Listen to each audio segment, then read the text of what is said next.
Great skills again by him. Oh, marvellous goal by Lucas. Welcome to the Rangers Journey.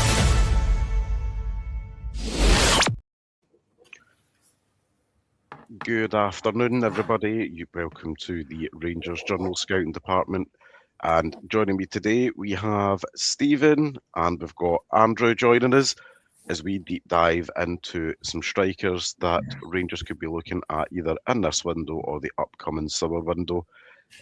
As we all know, it's an area of the pitch that there has been much talk about, much thought, talk, and everything else about. So we thought we'd put our thinking caps on and come up with a few suggestions, and also look at a couple of players that have been linked to us over the last kind of 2-3 weeks now as well.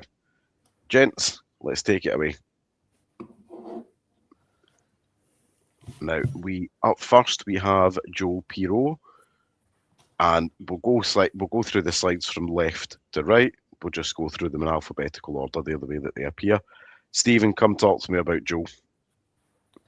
Obviously we spoke about Joe Pirot a few times since he's been linked with us, and obviously we did have him in our last video, just purely again due to these links. We did say at the time he's probably a player that with the Leeds Rangers link that isn't probably well with our sort of transfer market, especially at the value that he's at. But I don't think there's really too much to add from that video. We spoke about it before. His numbers are very good for his championship season last season. He's probably a step above strikers or players for the championship that we've brought in before. And to be honest, a 6-month loan to the end of the season to get him in the shop window for Leeds and to get us to push towards the title, for me is a no-brainer. Very good with the ball at his feet. Very good, obviously, finisher, but the 20% goal conversion rate, which is a very good conversion. But he's more than just a penalty box striker. He can get the ball, he can drop deep, he'll receive the ball, link up play. He obviously tidy on it as well. So I don't think there's too much to add here in terms of Joe Pirot. You can see his numbers here in the pizza chart. He is the one in the red for any doubt. Obviously, his stats for last season, so top of the league for goals, almost in the top 2-3% for assists. His goals per 90, XG top of the league again. So obviously it's good reading for us when we're looking for that striker that's going to get us goals. As good as I know as he's coming on to be, he's playing some good football, he's having some good games, but he's obviously not the finished article, and we need goals for our strikers, not just dropping in and playing. Andrew, have you seen much of Joe Pirot with the eye test? No, I don't watch the Championship. It's not a league that I particularly like. But yeah, we spoke a lot about Pirot in the last video. I think, as Stephen said, if it can be a loan for 6 months, I would absolutely take it based on what I see here. The feedback from people who do watch the Championship. I think there's a couple of Leeds fans in the channel, and they rate him highly. So yeah, if we can bring him in on loan, probably with Leeds keeping the majority of the wage costs, makes perfect sense to me. I think he would do a job for us. I'm not sure if it's someone I'd like to see come permanently. I don't think he's... I mean, like I said, I've not watched a lot of him, so I could be wrong, but I don't think he would be worth the money it would cost to, 1, buy him, and 2, pay his wages, absolutely. But, as I said, on a loan with the 49ers paying most of the money through Leeds for his salary, definitely think it makes sense to help bring in the title this season. I think, boys, this might be one of these transfers that it works for all three sides. On a kind of short-term basis. That just now the only reason he's out the Leeds team is Calvert-Lewin's obviously put his injury issues behind him. He's back to full fitness and he's banging the goals in. It's difficult to take him out that team. And obviously as well, there's been a bit of squad evolution at Leeds as well, obviously with the move up to the Premier League and that in turn obviously brings those different calibre and different sets of players. But the player himself needs to be playing regular football so that Leeds can obviously look at in the summertime, and let's be honest, with the kind of transfer value of £15 million, Exactly. that's quite a big outlay for whoever's going to purchase him. So I think it suits him to come up here for 6 months, get regular game time there, and it suits us because obviously we're a bit light in bodies in that department anyway. So it's not the worst thing in the world there to obviously have a wee bit of help. But we shall move on to a player that I know that Andrew really, really likes, Kieran Bowie. Kieran, talk us through the tale of the tape with Kieran Bowie there, Andrew. I think he's an all right SPFL striker, but like Hibs are talking about 6.5 million for a guy. I don't know if you've watched Hibs' last couple of games. He's not that good. I mean, like I said, he's a good striker for this level, for SPFL, but like, is he a league-winning striker? No, I don't think so. Maybe he has the potential to grow, but he's for 6.5 million, we can get, as we're going to look at in the rest of the video, we can get far better strikers than that. If we're talking about checking boxes for Europe, I'd rather bring back Robbie Ure, to be honest, if that's what we're talking about. I mean, I'm not saying he's what I would go for. I'm not saying he's the priority I would have. But if we're talking about ticking boxes for Europe, let's go for Robbie Ure. Kieran Bowie isn't good enough. I mean, for a guy 6'2", look at the headed goals per 90. 0. It's not very impressive. I mean, maybe that's to do with Hibs' style of play, I guess, but you would think he'd maybe score from corners or something with headed goals. Doesn't use his body that well, obviously. I think his best aspect of his game is his pressing. It is quite good, but it can also be a bit too, I'm trying to think about the right word, reckless. Especially if you're playing for Rangers, you know how our players get refereed. I think he'd be seeing a lot of bookings, a lot of sending offs even. He's not a terrible player, but I just don't. He's going to end up at a mid-table championship team, in my view, and have that kind of career. I'm not a massive fan of him at all. Stephen, I'm going to come to yourself on Kieran Bowie just as I kind of thought out loud. Had Kieran Bowie been available, let's say, end of last season, obviously at that point he's 22. There's probably a bit more upside, but I think this is now what his fourth season as a first team regular with Hibs now. Like, I take his breakout season to the side where he kind of made it, as every player does, makes like spotty appearances coming through. Do you think you've seen enough when you've watched them to merit, the figures getting bandied about, upwards of 6 mil? No, I agree with Andrew in terms of the 6.5 million figure is absurd for a boy who, don't get me wrong, I rate him maybe a wee bit more than I think Andrew does, but I still wouldn't be paying 6.5 million for him. I think though, obviously that as much as that number's been bandied about, when it eventually does leave, whether it's this window or the next, I don't think, and I think Hibs know that they won't get that money for him, but obviously they're well within the right to put that value on him, but that doesn't mean that teams are then going to pay it. So I get that. I think the value probably comes down when he does eventually move, whether it's this window, like I said, or whether it's the next. He obviously maybe play a wee bit more this window purely because it's January. They obviously rate him very highly. So you might then get a bit more if it's the summer. I think it drops down again. But for me, obviously, Andrew touched on it a wee bit off the ball. I think he's very good. I think as much, obviously, Andrew mentioned being a wee bit reckless with his press.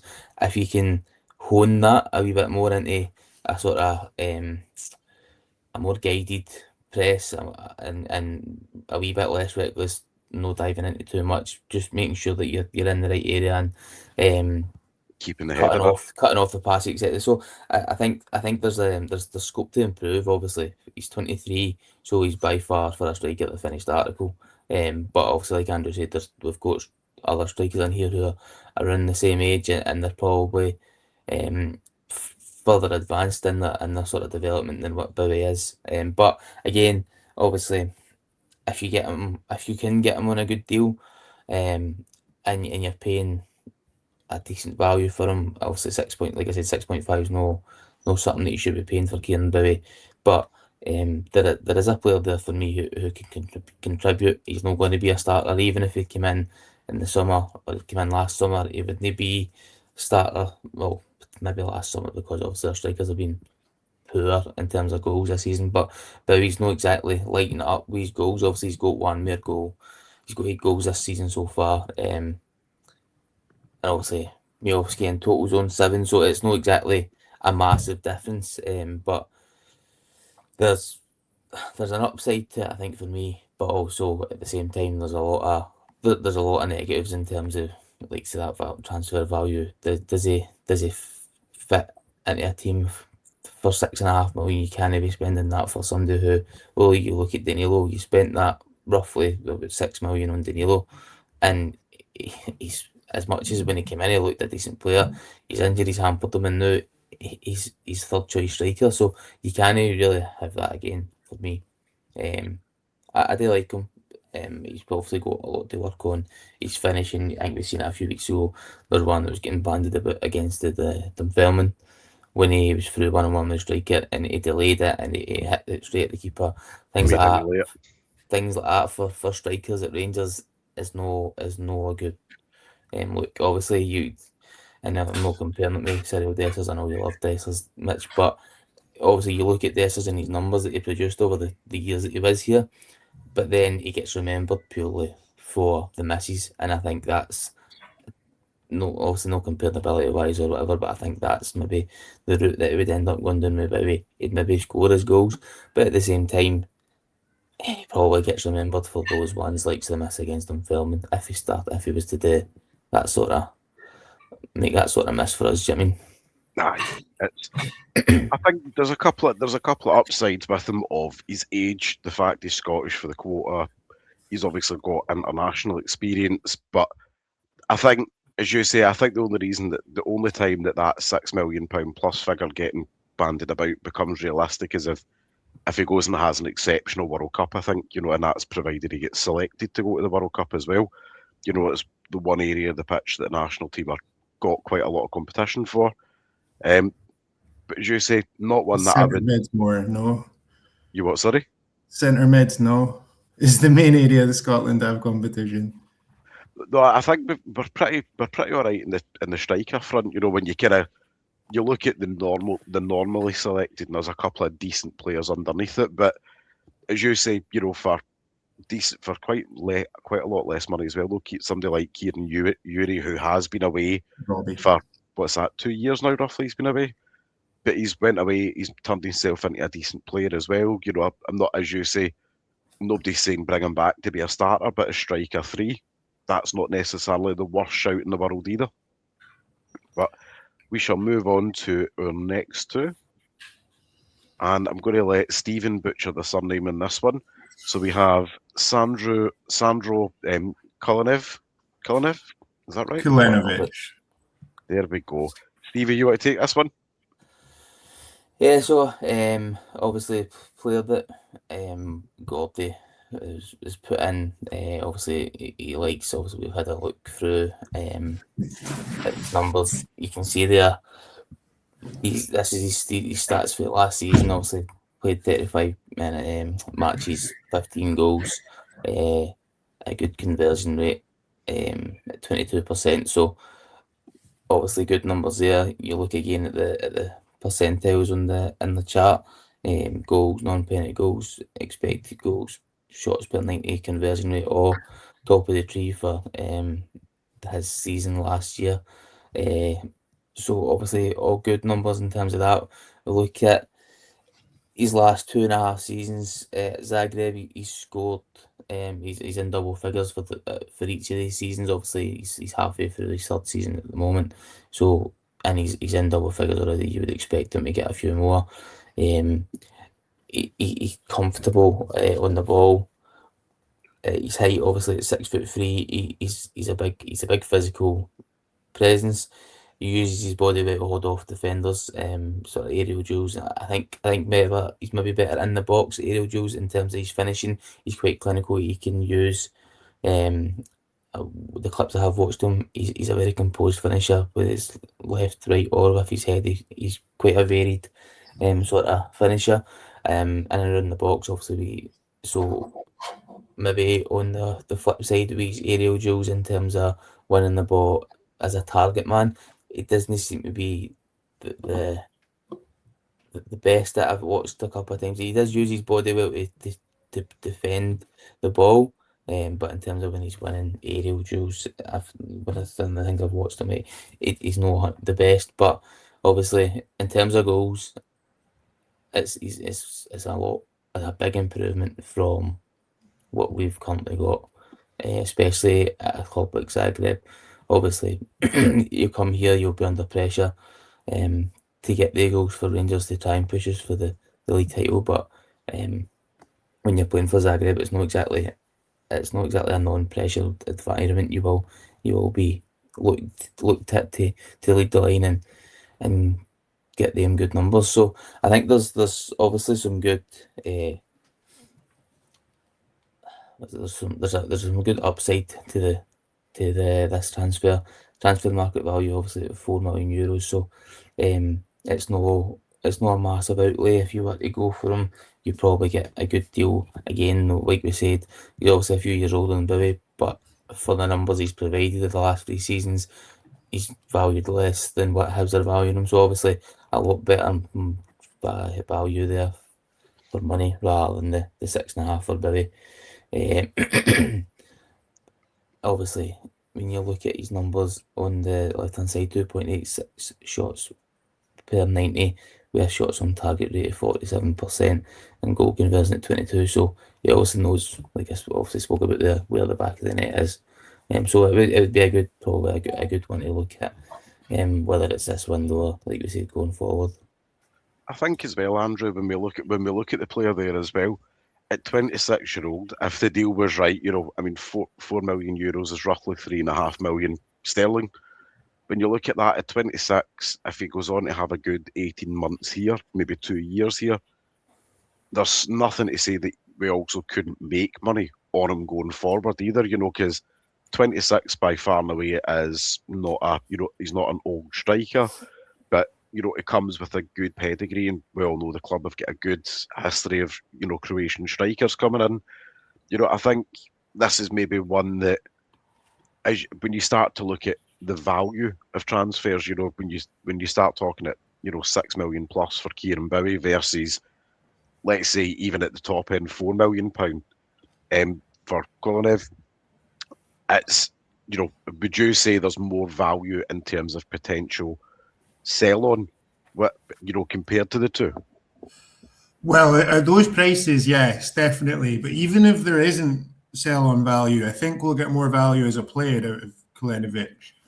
I think Stephen covered him quite well, but I was quite interested that you said he's not that good in aerial duels. I think sorry, it was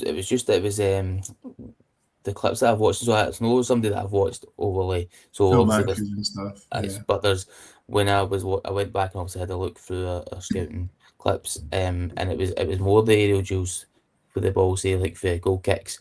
It was up when he was challenging, and there was ones he would win, but I think it was kind of 50-50 on in terms of whether he was actually winning it and producing something rather than, well, maybe no good at aerial duels is not the right word, but in terms of like actually winning the ball and then an area for improvement. Yeah, I get what you mean, and that's interesting because if we look at his headed goals percentile, obviously he's one of the best in Croatia at that, which stood out to me quite a lot. I think this is an important metric with our focus on set pieces at the moment. Obviously, Mane's the main man, but it's nice to have other people popping up in that area. Nico is really good for a small guy in the box, but he could be leaving in the summer. He probably will be leaving in the summer. So it would be nice to have a couple of other players who can pop up at corners, at free kicks. And it looks like Kolenovic could do that. I like the look of him. Go on. Sorry, I just to add to the headed goals. So I think obviously you've seen there his headed goals numbers is good. I think it's obviously something that is maybe a bit instinctive, which is again is something that you look for. He's getting on the end of crosses or he's getting on the end of corners, free kicks, and getting them away. I think obviously it's just me, but maybe a wee bit more natural movement in the box to win those headers. Obviously, like I said, it's probably more the sort of build up in terms of aerial duels that maybe when I was watching it was a wee bit more 50-50, just to clarify. Yeah, well, no, that makes sense. But overall, yeah, as I was saying, I like the look of him leading the Croatian league in goals, non-penalty goals, XG, shots, nearly shots on target, and goal conversion. He's obviously a clinical finisher. Gets a lot of touches in the box, which is something I think we've been lacking from Chermiti. We look at Chermiti's heat map; it's everywhere but the box. And I like Chermiti, but it's obviously something we're lacking. So he would fill that void.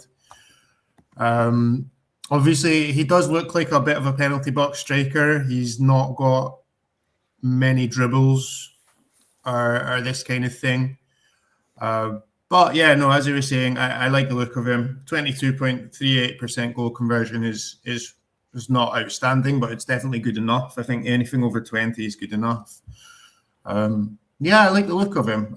He's not my favourite on the list, but I do like the look of him. It should also be mentioned that Dinamo Zagreb is definitely a very high-pressure environment. Fans in Croatia are crazy. Dinamo have just as much expectation to win as we do, possibly more, because, I mean, at least we have the rivals. I think Dinamo are by far the biggest club in Croatia. At least we have the other side of Glasgow is kind of 50-50. I think it's just Dinamo there. I mean, I might be wrong about that, but I think they're really dominant. And I would say the Croatian league is probably slightly higher standard than Scotland too. And as we all know, yeah, we do have a good history of Croatian strikers. So I think the fans would take to him very quickly. That could only be good for his confidence. So yeah, overall it's a positive. Like I said, not my favourite striker on the list, but he is someone I like based on what I see. Yeah, I think especially, for me, when you look at the stats and stuff to the side and you look at what's already, what we've already got in the cupboards at the moment, I think Chermiti's more of he'll link up, he'll do the running, he'll do some dog work, that way he'll go and do the grunt work, hold balls up. You look at Majovski likes to kind of linger anywhere from the 25 onward. He likes to kind of float about in there. And Danilo's Danilo. I've not touched too much further on that. I think sometimes when you look at options in your striking department, you need somebody who is just different. But if you've got Chermiti going out there and, going to go and do the dirty work, they're taking the ball from maybe the halfway line or taking it on from just beyond that. If you've got somebody like him sitting in, in that box to box area where he just lives in the box, you can see where potentially it can cause some good problems for us there to say, well, look, we've got one that lives in the box and his job is to stay purely in the box. And it's one of the big criticisms people sometimes have of Chermiti, where they say he doesn't stay in the middle of the box too often enough, or he doesn't stay here. But I think when you look at a player like him, it's much more natural for him to be that penalty box striker, where you say, well, everywhere that you expect Chermiti to be, this is where he's going to be. So if you've got the two of them playing together, you can see where that's going to come out nicely for the team. Mm-hmm. But we shall move on to our next Swedish sensation. We have Isak Lindberg. Take it away, Andrew. Yeah, so this looks like a good player. Again, I've not watched him. I don't watch the second tier of German football, although it's not going to be a bad standard. Not that different from the SPFL, I would imagine. Maybe slightly better. I don't know. I don't watch it. But look at that goal conversion, 29%. That's excellent. That is very, very good. So he's obviously a clinical striker. Looks like a similar profile to Kulenovic, actually. Even more of a penalty box striker, I would say. You look at his heat map, doesn't move around that much. Very much a penalty box striker, but similar sort of metrics that he's excelling in. If we look at this, he wins slightly more fouls, and he looks a lot better in offensive duels. So he probably holds the ball up a lot better, or at least retains possession a lot better. Doesn't give the ball away easily. A bit more of a ball carrier too. You see his progressive runs are quite good. His successful dribbles are pretty good. So he looks like he's the guy who doesn't give the ball away much, which is obviously important for a striker. Shots on target, 58%. So I think he's probably, of the two on the page, I think he's probably a better player. Again, I haven't watched Liedberg at all, and I've not watched a lot of Kulenovic. I've only seen a couple of games last season for Dinamo. But based on the data, at least, this looks like a very promising player. Second assists are high too, which shows perhaps he's knocking the ball on from crosses, heading down kind of thing. I'm not sure. But yeah, overall, this looks like a very good player. Good ball carrier, good finisher. Yeah. Excellent. Stevie, what's your thoughts there? Because Andrew's had some hot takes there about Lindbergh being a better option there and maybe being a bit more of a complete penalty box striker compared to Kulenovic. You know, what's your thoughts there? Also, for what I have seen him, he's a very instinctive penalty box striker. He doesn't, obviously you can see for the chart there, headed goals at 0. He doesn't score a lot with his head for his height, which is obviously quite, maybe not concerning, but for 6'1", you'd expect maybe more goals. I think though that may well, again, like we spoke about previously, be an indication of how they play. So, but in terms of his finishing, he's been in Germany for the last 2 years, or a year and a half to 2 years now.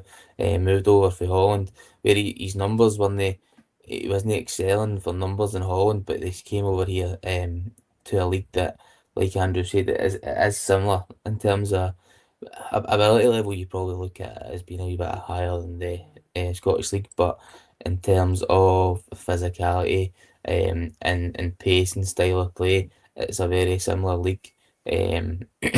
So I think it would be one that he would fit in well. I don't think there would be too much, there would be too much time that he has to bed in terms of fitting into the league. Obviously, you've got other factors there, but I think he would suit the league well. He comes in and holds the ball well.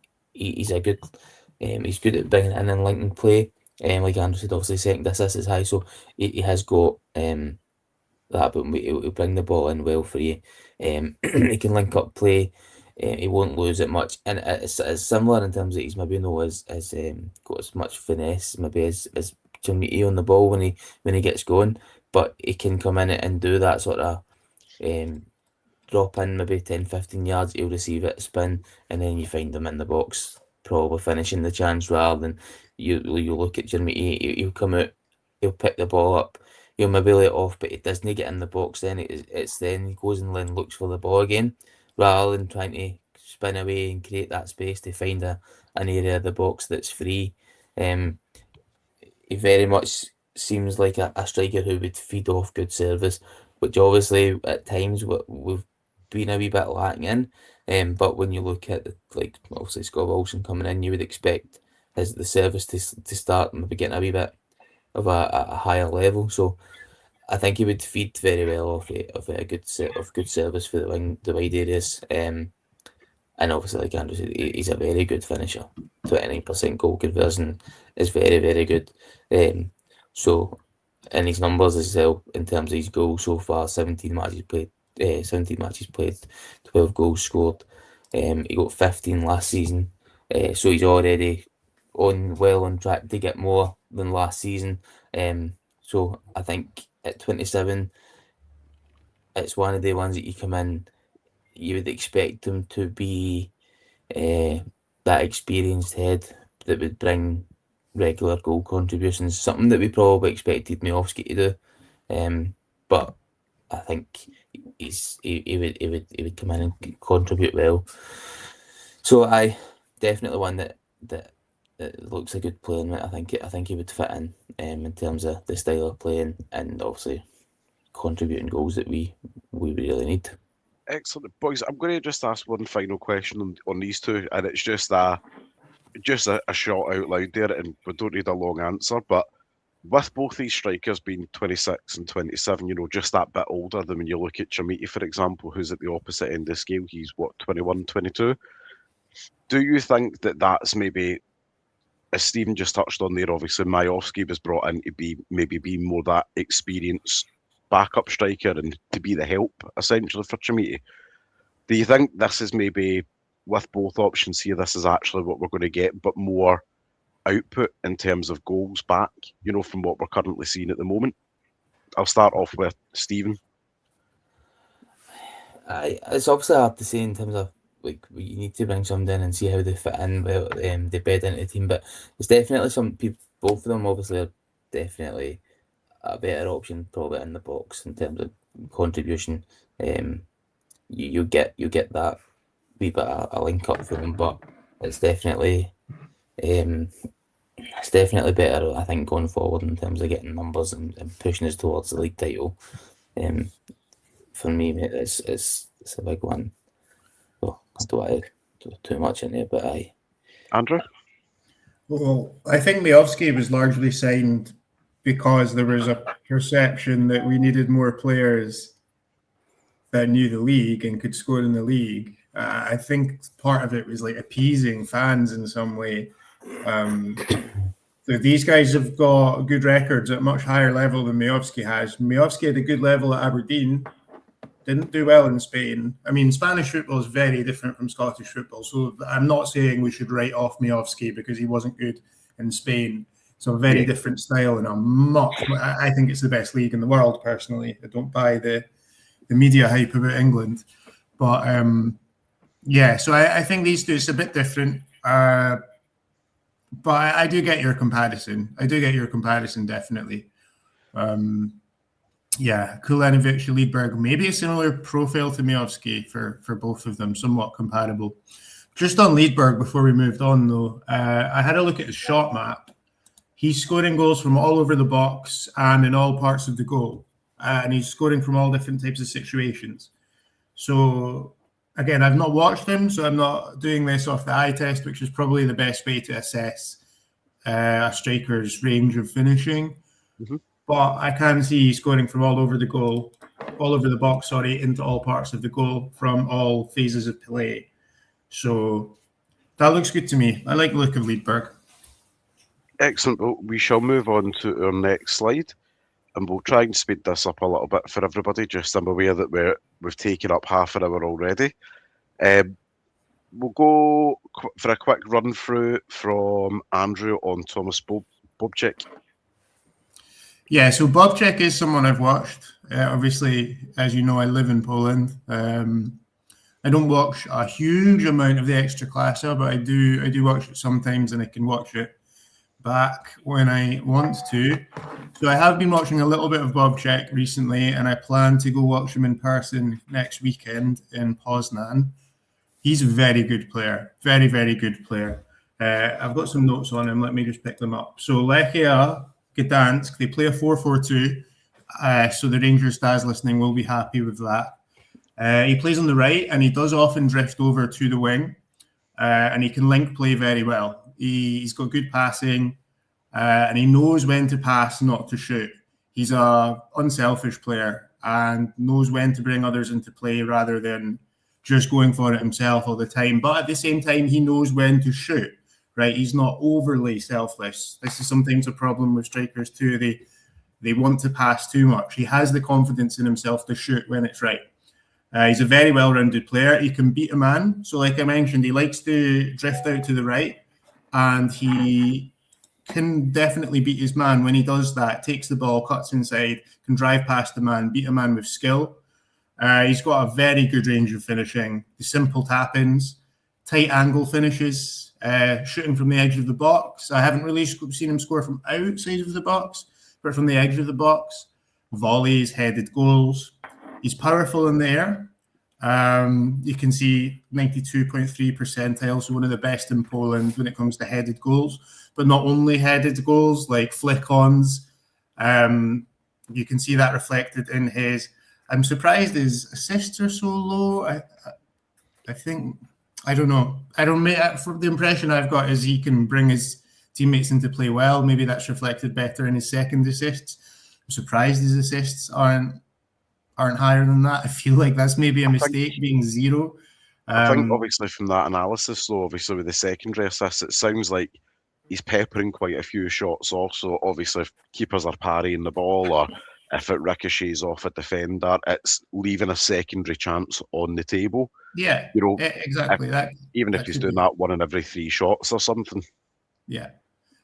He's powerful in there, like I mentioned. He's running. His movement is very intelligent. Sort of diagonal runs, near post runs, this kind of thing. He's skillful as well. I mean, not like a Ryan Kent skillful, not like a tricky winger, but for a big striker, he's skillful and can beat a man. Some nice flicks. It's maybe comparable to Trimiti in that way. He's kind of got a touch of Trimiti in the sense Trimiti's got a nice flick, a nice turn, a nice pass, but he's a much better finisher. He's a much, much better finisher. And he's a very alert presser too, very good presser. So this is, I mean, it's maybe not fair because he's the only one I've watched with somewhat of regularity, but he is the one who appeals to me most here, despite the colours he's wearing in that image. He's an excellent player. I'm a big fan of him, and I would definitely like to see him come to Rangers. He's the best striker in Poland. 24% goal conversion. Like I said, I think anything over 20 is good. It's not quite the Liedberg 29%, but it's good enough, 24%. 55% of his shots are on target, and we can see he has the most shots per 90 in Poland. So put 2 and 2 together, he's scoring a lot of goals. And it's also worth mentioning Gdansk are not one of the better teams in Poland.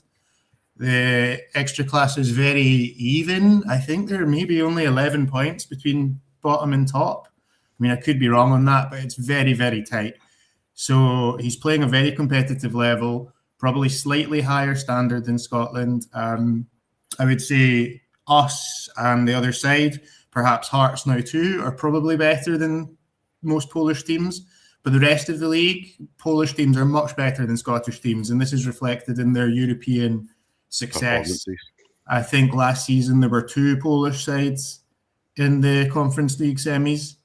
They usually do well in the Europa League too, not really in the Champions League, which is kind of reflecting what I'm saying. The lower end of the overall standard of the league is much better than Scotland. Much better is maybe strong, but quite a bit better. And headed goals, headed goals again. I know I kind of brushed over that with Liedberg because I like the look of him, but I do think this is an important metric for Danny Rule. He likes, well, not so much Danny Rule, but Rangers as a whole with Scott Fry and are focused on set pieces now. I'm not sure if it was the same for Rule in Sheffield, but certainly it is now at Rangers, and it's good to see. So yeah, overall, in case you didn't realise, I'm a big fan of Bob Check, and he's my pick of the bunch, to be honest. I think you've got the supporters bus ready to go and pick him up just now. I could go there today. 3 hours and I'm in Gdansk. Stephen, do you have anything to add to Bob Check, or do you want to take off with Stefan Sigurdsson? To be honest, I don't think there's really much more to add. Obviously, Andrew's seen obviously a lot more of Bob Check than I have. I only actually, when we were looking at the strikers, had a quick look at him. I had never seen him play previous to that, but in the Polish league's no a league I've watched. Apart from when the Polish teams are playing in Europe, obviously I've seen that, but. So I don't think there's no much more to add for me. In terms of Sigurdsson, another one who is somebody that I had seen previously to looking at him before this video. Obviously he's 24, so along with Bob Check, he's the 2 obviously younger strikers who are still can still develop and far from their peak in terms of strikers age range, obviously. One of the cheaper ones in terms of value for this, for me, just purely from numbers. Obviously, like I said, I've not really watched much of him, just a few clips for this. For me, in terms of a finisher, he looks like probably the most efficient or clinical maybe finisher on the list. 30% goal conversion. Obviously, we spoke about with Lidberg and Bob Check there. Their goal conversions were good. Sigurdsson at 24's got the best conversion rate on the slides, and that's from his goals. Sorry, I'll start again. That's for a lot less shots at goal. See, in terms of his goal conversion rate to his shots and his XG, his goals obviously sit a lot higher. When you look at it over the stats, and when I had a look at him over the last, obviously he's only 24. When I had a look at him over the last while, out the 4 of the last 5 seasons, he has got into double figures, for goals. No playing at a great standard. Obviously, one of those seasons when he was younger, he was playing in Belgium second division. Still going to be a decent enough standard. But obviously, as he grows in his career, it does seem like he would be able to make that next step up. Maybe this season, maybe next, but certainly one who has improving as he gets older. And even when he was 20, 21, he was still getting regular goal contributions. So definitely a good sign that whether he makes a step up to Rangers and handles that pressure of being a goal scorer at a club that needs to win trophies is obviously a different matter. But you wouldn't know that until he came in. You're not going to know that sort of mentality until you come in, and that's probably something that we've spoken about previously with other players. People mention specific markets or specific players. You really can't know what a boy's about until he's at the club. You can ask the questions, you can see maybe who he's played for before, and you can see like how they handle things. But that's all well and good, and they're answering the questions into your face. Once they start playing, you then get a sense of whether they can handle it and whether they'll be good enough in terms of mentality and keep up that sort of like goal conversion rate or efficiency under the pressure that you're under. So definitely, like I said, know somebody that I've watched a lot of. I've watched a few clips, but definitely somebody who, for me, looks very interesting option for us. Especially at 24, and there's development there to be had. The value he's at. He's talking about transfer value going forward. If he was to keep up the goal scoring rate that he's at currently, it then makes us money on the other end of it as well when he eventually would leave. So, aye, and then obviously I know Andrew likes this metric, the headed goals metric. He's obviously up there for his headed goal. When I was looking at his goal clips, his headed goals is actually pretty good in terms of his instinctive finishing. It's maybe not something that he's he's obviously 6'4", so he's a big target. So he does get a few Marking a guy. headed goals. So aye, I know you like them. Aye. Big strapping men. I think, like all the strikers that we've looked at there just now, Stephen's just touched on it there.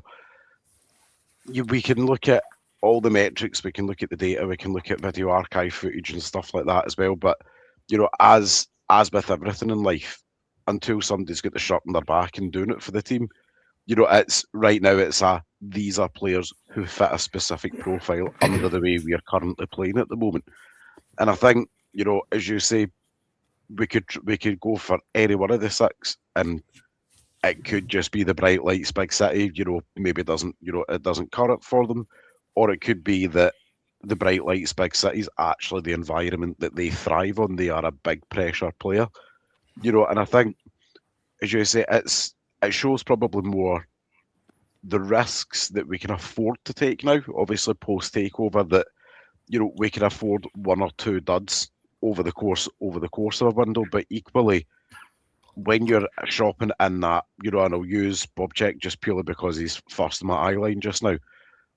If you're paying, let's say, £4 or £5 million for a striker, which in relative European terms isn't huge amounts of money, but given our league and the setup and everything else, everybody knows, the ins and outs of Scottish football, that's quite an investment here. But equally, if that player comes here and they do well in the Europa League or they do well domestically and they're banging in 20 plus goals, you do that for 2 seasons, that 4 million, 5 million pound very easily becomes 10, 12, 13 million pound on the flip side, down the road. And I think even the English teams to a certain degree are starting to shop a bit smarter and stop throwing money about. And I think that's the PSR effect coming into play. Less teams are going out there and willy-nilly spending 30 plus million pound on a striker. Whereas if they can look in the underbellies of Europe and say, do you know what? This player here, I could buy this player from Italy, for example, for 30 million. Or I could take a bit of a gamble and buy this player for 12 million from Poland or from Austria or elsewhere. We've seen it with Bournemouth just the other day there with the boy that they signed, from Fernandakis. They spent £8 million on him as opposed to go and shop elsewhere for, buying a complete player for 20 plus million pound. But we have a couple of wee graphs to skim through, looking across some of the the targets that we've got here, and kind of how they stack up from strikers of yesterday. I'm not going to lie, this is the touches in the box per 90. Any you two boys want to kind of take this away a wee bit when we start looking at where these particular targets sit at the moment? Yeah, I can speak about it. So, I mean, I've mentioned this in the last video. Touches in box per 90. There are different ways of looking at this.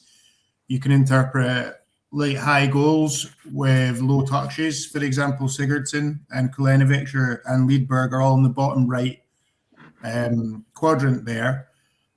That might look like it's a bad thing, but it's not. We see Jermaine Defoe is also in that quadrant. Kamar Roof is also in that quadrant. All that means is they're very efficient. They don't need a lot of touches in the box to score goals. Now, in the top right, I think based on what Rangers are lacking at the moment, we should be looking in the top right. But that doesn't mean they're better strikers. It just means they're more involved in the box. And like I was saying earlier about Chermiti, that's one of the main criticisms of him is that he's not involved in the box enough. So I think we need a profile of a striker that is going to be involved in the box more. But as I said, that does not mean they're necessarily a better striker. Jermaine Defoe is clearly the most talented man on this whole graph, and he's in that bottom right quadrant. But yeah, we see Bobchek again far to the right, 0.8 penalty non-penalty goals per 90, and he is getting more touches in the box than the median striker on the list. So he's the one that appeals to me most. But I mean, Kulenovic, Liedberg, like I said, they're efficient strikers. Sigurdsson as well. They're very efficient strikers. They're getting in above the average for non-penalty goals per 90 without needing the touches. It shows they're efficient strikers. They don't need a lot of touches to get goals. So anyone on the right-hand side of the graph is doing well for me. Now we see Bowie on the left, the bottom left. So that's not impressive for me. Quadrant. Sorry? And the Cedric Etan quadrant.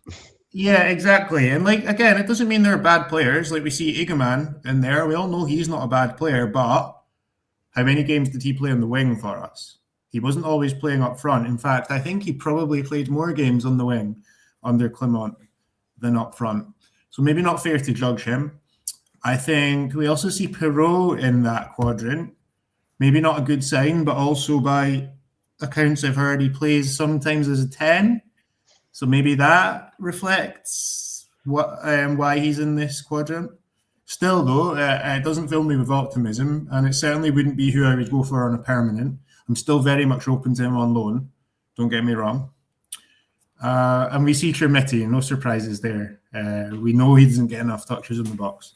So just to underline my point, I want someone in the top right quadrant for this, and Bobchek is the only one there. But I'm not writing off Kulenovic, Liedberg, and Sigurdsson, obviously very efficient strikers. As you say, Stephen, when you look at graphs like touches in the box per 90, Andrew's kind of alluded to it there. It tells you part of a story, but not all of a story. About how a player is playing within a team, what the structure is, what the setup is.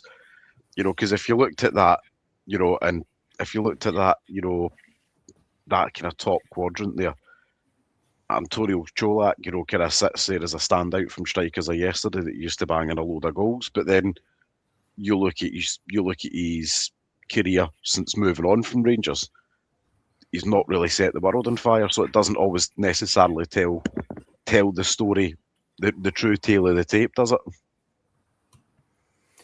Again, obviously, like you said, Andrew said, there's different ways to look at it in terms of touches in the box. I don't think there's too much need to go over it again, but it can mean obviously a lot of different things when you look at how many touches in the box compared to how many goals they're scoring. It also could mean that if they're higher in that list, you're taking too many touches in the box and you're not getting the shots away that you probably should. At the other end, if you're taking less touches, it just maybe means you're more efficient. But there's a couple of different ways to look at it. Obviously, like Andrew said, I don't think there's much more depth to go into, but there's obviously everybody will have their own opinions in terms of what they're looking for in terms of striker. Whether you're looking for a Jermaine Defoe, Antonio Cholak kind of striker, or you're wanting to look at Alfredo Morelos, who obviously a lot more touches in the box. His goals are maybe in terms of non-penalty goals per 90 are not as high, but when you look back at the numbers he did produce in the seasons where he was in his best form. It's obviously it kind of skews maybe the numbers a wee bit. So I think there's an argument both ways. Obviously, when you look at strikers, you maybe want them taking less touches in the box and getting their shots away, but at the same time, it doesn't necessarily mean that more is bad or less is bad. So, it's obviously a few different ways to look at it. And we're just going to look at the shot conversion ratio here of, the goal conversion ratio here. Shots on target up here, and the conversion rate there. You look at that, probably tells a more truer reflection of Defoe, to the shock of nobody, leading the charge. And then when you start to look at, again, Kulinichev is here, Bobchek up here. Bobchek probably floats in that kind of Desser's roof quadrant up here. But equally, Majowski's kind of sitting in that kind of mid-tier. His conversion rate to the shots and on target and stuff. But again, we'll not hark too much on about the graphs. We'll move to the next one, unless anyone wants to jump in with anything. Well, I think this is important to talk about for a striker. I mean, so what this graph tells us is not only how often do they hit the target, but are they actually scoring with those shots on target? They're not just hitting it straight at the keeper, right? So this is really a key metric or a key comparison of metrics to make for strikers. I mean, it's good to see most of these strikers that we've been talking about are in that top right quadrant.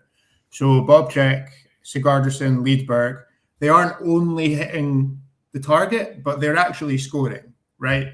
Whereas we see Danilo, for example, he's hitting the target a lot, but he's not scoring. He's hitting easy shots for the keeper to save. So I think this is an important metric, and I think it's pretty key that you get a striker in that top right quadrant. So Perrault is not quite in there, but he's close enough. Bowie as well, to be fair. But all the others we've been speaking about, they are clinical finishers, which is kind of what we took from the data before. But this is evidence of it. They're hitting the target with shots that are dangerous enough to score, not just soft, easy shots or straight at the keeper.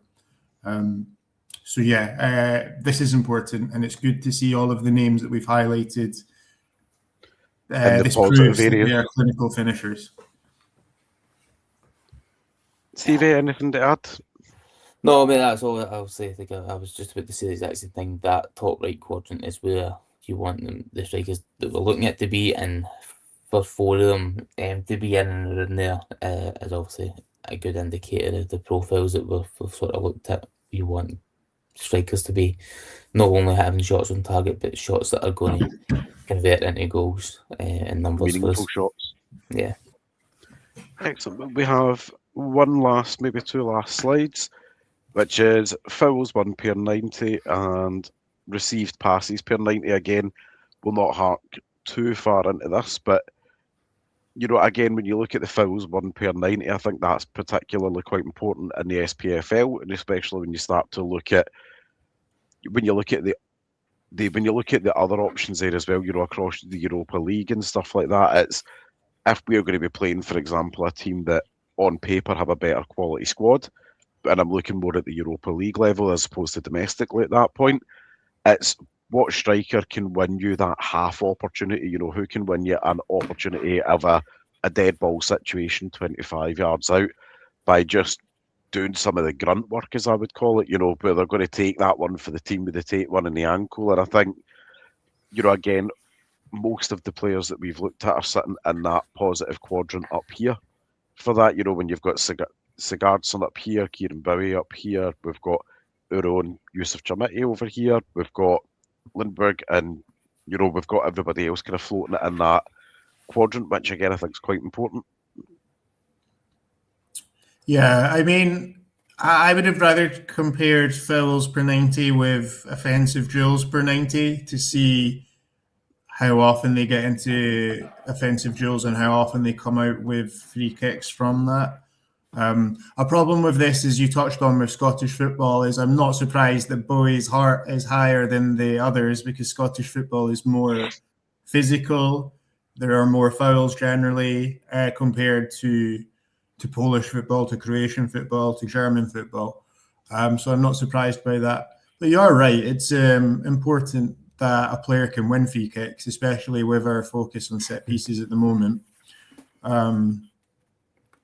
Yeah, I'm not sure if this is the most insightful graph that we could have used, but yeah. Excellent. And Stevie, we have one last slide here to go, and I am going to let you take this away, good sir.